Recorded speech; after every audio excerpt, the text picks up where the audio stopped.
Great. So today I'm delighted to welcome Bontle Senne to the Impact Room. Bontle has been an executive director across people, transformation and innovation and development, and worked for the likes of Virgin Media, Deutsche Bank and McKinsey. She's also on the HR Forbes Human Resources Council, is a fellow of the Royal Society of Art and a board of trustees for both St Mungo's. Bontle is now the founder and the managing director of Strongish, a holistic career and health coaching business, supporting, guiding and celebrating working women and helping build a personal advisory board, aka a dream team, around them to mentor, train and challenge. Bontle, welcome. Thank you so much. That was a fabulous introduction. Well, thank you. Well, thanks so much for joining us. So shall we get straight into it? Let's do it. Super. So what would be your elevator pitch? Oh my goodness, I feel like you've already given it so well, but I believe that every woman should have a team around her to support her, cherish her, enrich her, help her thrive and succeed. And that's what I'm trying to do. Right. Okay, super. So we've touched on it. You're a successful executive level leader yourself. You've coached many professionals around, well, across continents, as well as for many businesses. What do you think are some of the challenges that hold back working women? I think it's an interesting question because women face so many intersectional challenges. You're not never just a woman. You're a woman, but you're in a certain age group. You're a woman, but your accent is a certain way. You're a woman, but you're a different race. So one never really knows whether it's your gender or it's some other aspect of your identity that's holding you back. But I think one of the things that's really interesting, at least that I'm seeing a lot in my coaching and what I experienced in my career, is this idea that you can positive think your way out of toxic environments. And also this idea that women have that they failed somehow if they fail to make it work in toxic environments, right? I wasn't tough enough. I wasn't good enough. I didn't work hard enough. I didn't try hard enough. This was such an amazing opportunity. I blew it. Those kind of things I think are particularly damaging, right? Because it prevents us from knowing our own worth. And then being able to go somewhere else that, where our own worth is really appreciated and admired. And I think the other challenge is it feeds into the idea that imposter syndrome is completely self-created, right? Which I don't think it is. I think people at their core are largely rational, right? So women and all people, to be honest, who experience it, see certain behaviors of people around them. They may interpret those things incorrectly, but they often have a history of like thinking a certain way because people have behaved a certain way. You don't come out of the womb and suddenly feel imposter syndrome, right? Like 4-year-olds do not believe that they cannot do the things that they're excited about doing. So there is a really good reason, and we never really delve into the reasons behind imposter syndrome. Instead, we try to fix it, which means that fixing those symptoms just means it keeps happening again and again in different roles. And I think that really holds women back. Yeah, that's fantastic. And that's really interesting that you touch on that, because I think so many of us, we don't realize how many times we've been probably told something in our history, do we? And that's coming back and it's in our subconscious, isn't it? We keep replaying it over and over. And I know when I'd be interested in your thoughts on this with what you see, but obviously in the executive and female leaders that I support, very often when I talk to them about their career progression and, they're beholding themselves back. I'm not good enough. I don't believe I'm. But we don't often see that same sort of self-talk in their male counterparts. Absolutely never. I mean, I think one of the really great things for me about becoming an executive was that it gave me more insight into how men interact in the workplace really at higher levels. Because I had always been the sort of person who was like, I couldn't possibly ask Tom to be my mentor. Tom is so busy, he has so many things going on. How would I even ask that? Meanwhile, James, John, Peter, Matthew filling my inbox asking for time because they recognize very rightly that I still have complete control of my diary as an executive. I can choose to say no to them, but they may as well shoot their shot and take a chance, right? And I had to beg women, honestly, beg them to say, please ask me to be your mentor. Please schedule time with me. Please reach out to my assistant. And all of that was based on this idea that they had about my availability and what their access to people could be, etc. Men do not have that. Right. Yeah. Very good. Thank you. So how do you think the last few years have affected women in the workplace? How the challenges and the demands placed on them have changed? I think women are tired. Mm. I mean, just to be honest, I think it's pretty exhausting. We know about what happened in COVID and subsequent to the lockdowns and the height of the pandemic. We know about the sheer recession and the number of women that lost their roles or had were demoted, etc. in that time. But we don't often talk about the emotional and psychological and physical and mental toll that that probably took on a lot of women, right? Many of them were trying to hold their family together, frantically trying to pretend that everything was fine while everything was actually falling apart all around them, right? Didn't have the ability to break down and also recognize that all their friends were in a similar or worse position. So you can't really go crying to them either, right? And so it creates very few avenues for you to express that. So you end up just going, I've just got to tough it through, right? You end up just kind of keep going. And I think that's resulted in substantially higher levels of burnout that we're seeing at the moment in women than we'd seen even a year ago, 2 years ago. Substantially more than men as well. We also see that women with disabilities and those from ethnic minority groups are also facing a higher level of that burnout. And interestingly for me, that it is more junior women that are actually more burnt out than the senior women, which is not really what I would have imagined. I would have thought executives were more, but apparently not.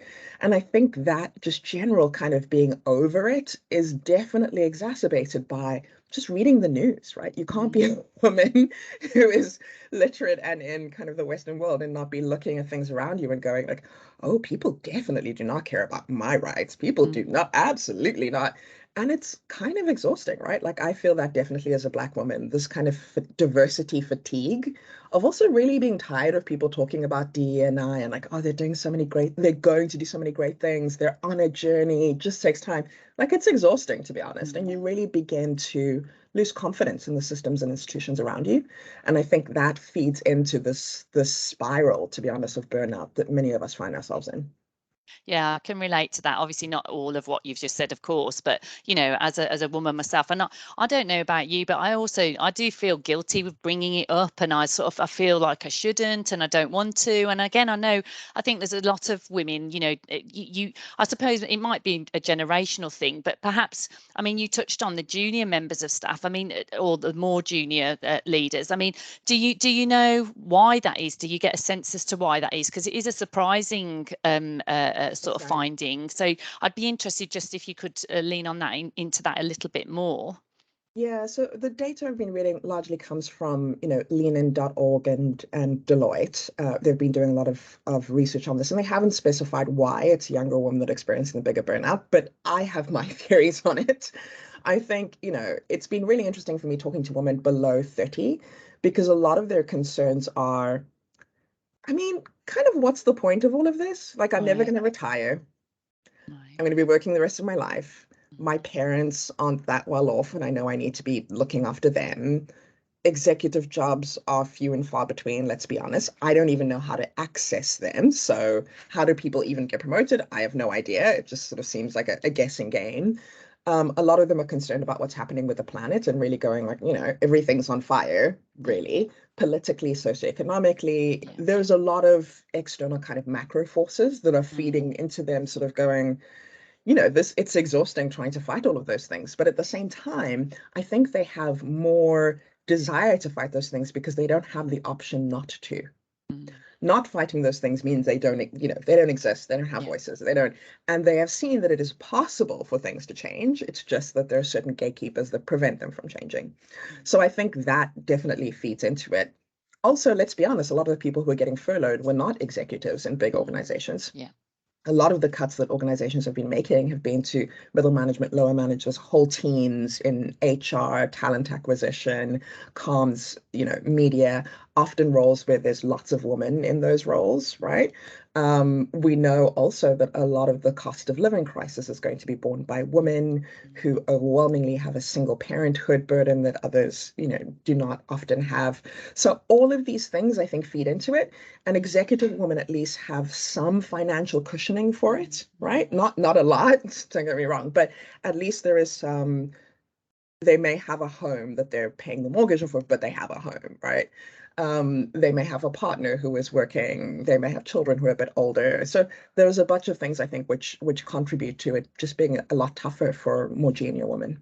Great. Well, thank you very much for sharing those thoughts. So, I mean, you've touched on EDI. I mean, I know how important EDI is specifically to you, and that the reality is that, as you've said, most diversity work in the workplaces really hasn't got beyond the buzz, has it? I mean, what do you see as the biggest opportunity for advancement of inclusion and equality in business today? Weirdly, neurodivergence. So I myself am neurodivergent with ADHD, and I'm 99% sure that I'm also on the autism spectrum.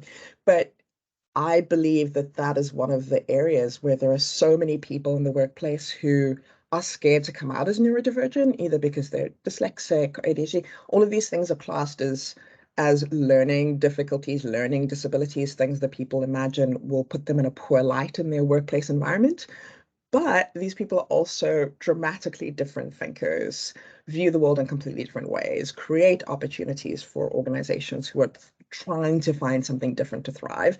And I think it's a really easy thing for organizations to start thinking about employing more of them. Plus, with things like the Access to Work grant, which helps organizations to provide more than just reasonable adjustments for those with disabilities. That's also another great, example of something that can be used to bring more neurodivergent people into their organizations and into the workplace. So for me, that's, if you really want to talk about low-hanging fruit, it's a pretty low-hanging fruit. Yeah, and it's interesting because it was a few years ago now, but I was at a conference and I was talking to someone about this exact same thing. And it was a big conference around planning, data, insight, and analytics.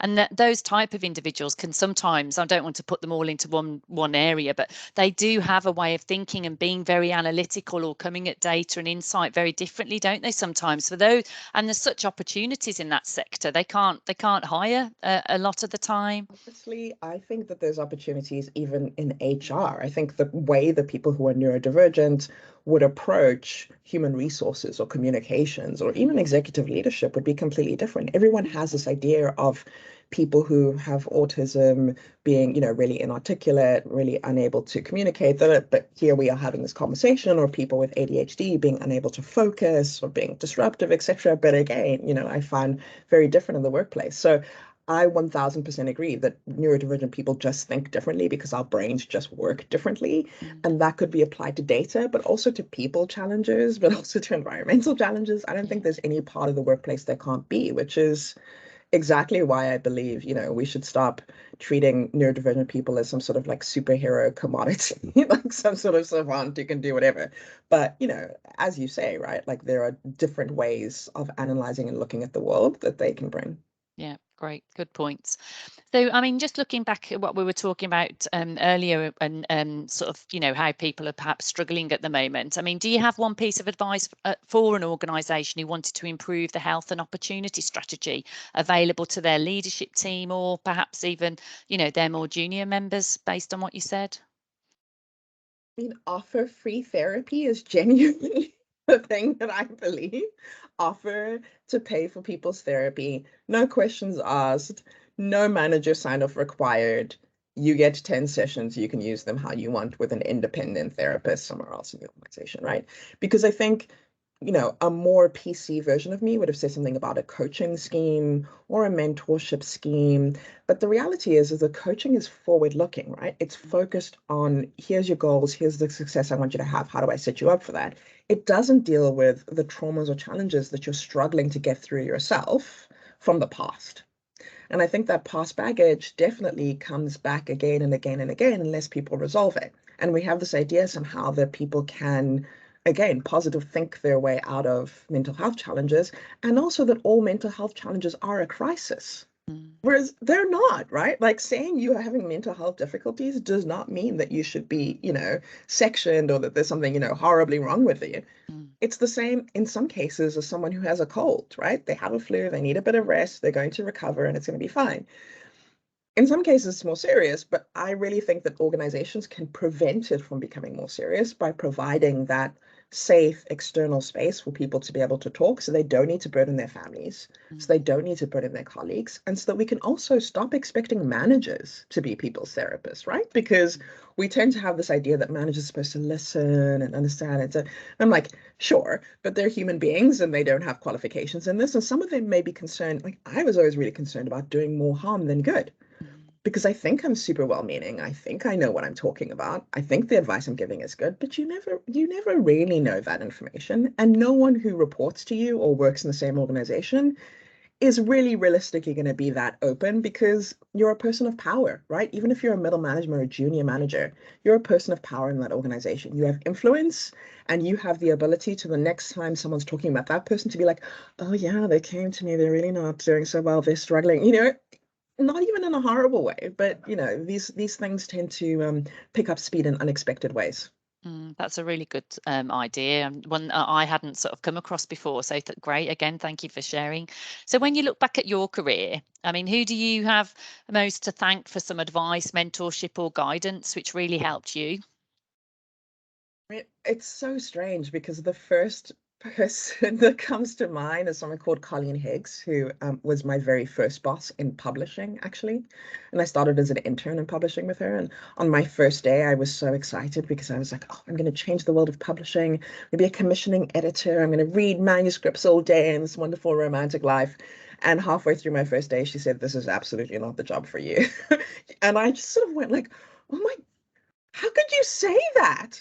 And she said, because you will be in a big organization leading big organizations. Like this is too small for you. It's never going to be. And I was super offended by that. I just felt like, oh, I'm going to spend this time proving her wrong. Like I can do anything I want. A year and a half into it, I was like, oh yeah, you were right. Like I don't want to be the rest of my life. This is not for me. So I always, I have to thank her and thank Ben Williams, who was my second job in publishing, for telling me roughly the same thing and telling me to move to a different city and pursue a different track. But honestly, my mentors, my sponsors, and my coaches at McKinsey probably have the biggest impact on where my career went because, people have this idea that McKinsey is a ruthless environment where you can only get ahead by stepping on other people. But that's actually not true.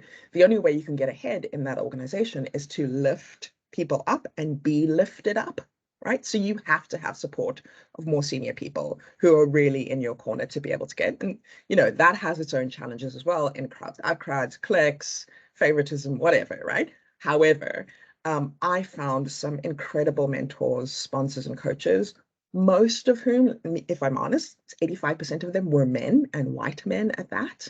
And so it's a really interesting thing that I tell my mentees today. I say, as women, we spend a lot of time trying to find other women to help us. We spend a lot of time trying to find people who look like us.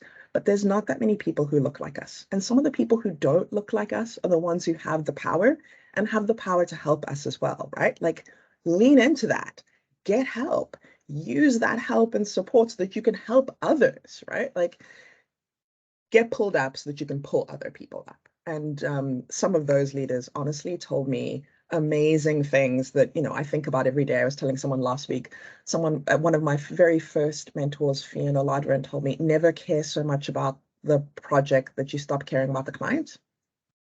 Right. Right? Such a great insight. I was like, oh yeah, okay, at the time. But it's come up so many times, even after leaving consultant, that idea of the work you do is important, but the people you're doing with it, that's way more important. And that's the sustainable element of it, right? So certainly those people at McKinsey. Fabulous, thank you.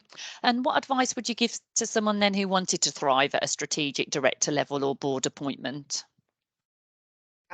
Two things. One is lower your standard for what it means to say smart things in meetings. Often, and this is women in particular, do not speak up in meetings because the conversation is kind of going like this. You can't see where the gap is. Often, in financial services and construction, all of these industries I've been in, it's men who are talking and talking over you. And then you have this idea of what to say, but you don't know how to say it. And then someone else says something vaguely similar. And then you go, oh, okay, I'm not going to speak anymore. But the thing that I often remind them of is, you know, for senior executives in that space, they will not remember whether you said something stupid, right? Because let's be honest, John, Matthew, Steve, Mark probably said something stupid in the meeting last week. Everybody listened and went, that's nice, moved on to the next point swiftly. And, he was never penalized for it. The same is probably true for you, but they will remember that that gentleman spoke and you did not. He had an opinion and you did not, right? And that is a really big for better or worse, a really big marker of people's perceived competence in corporate spaces and in professional spaces is their ability to articulate their thoughts and to have a perspective and stand by it, right? So lower the bar on what you think is smart to say in meetings would be the first thing I would say. And the second thing I would say is there are a lot of ideas that we have in our mind about whether we are good or bad, whether someone likes us or doesn't like us, whether this career path is the right one or not. I often ask people who I coach to ask themselves the question of, is this true? Right? If I really look at all the evidence, if I really think, for example, I'm terrible statistics, I should never go for this job of a statistician. I don't even have a degree in this thing. What am I talking about? I can tell myself this, but then I can also go back and go, have I ever failed a statistics exam? No.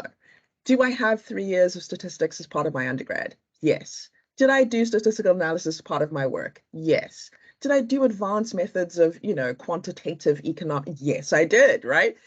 And when you start to pile on that evidence, you go, actually, there isn't a lot of evidence to believe that I couldn't do this job. The only thing that's true is I've never done this sort of job before, but all the work in it, all these, I have done those. So if you really stop to ask yourself, is this true? And then try to find where's the evidence for or against it, a lot of the time you will surprise yourself about the things you believe about yourself. And, my example about statistics is actually about me because I often feel that I am terrible at maths. I just went through life with this idea that I'm terrible at maths, I can't do it. And as it turned out, when I really went like, but have you even failed a maths test? Haven't you built economic models and things? Yeah, I have. And yet still this idea persisted until I went, where's the evidence, right? We believe evidence in every other aspect of our life. We believe the world is round. We believe the sky is blue. So why do we also not believe that we are competent when we have a track record of competence? That's a great question. And because we do self-talk, and the self-talk that we have is so often just completely ridiculous, isn't it? So, and as you just that one question, is this true, can bring you back and actually start challenging what we're telling ourselves. Because I know I keep saying, oh, I've got a terrible memory, a terrible memory, a terrible, and then I remember all these things. I think, well, why am I keep telling, just because I couldn't remember that one person's name or what, something that happened, I can all remember all these other things as well. But then I just keep telling myself it, but you have to stop, don't you? So absolutely great advice. Super. Well, it's been lovely to talk to you and learn more about you, and obviously every success with your coaching business, because it sounds fantastic and much needed. Thank you. A pleasure as always. Thank you very much, Bontle.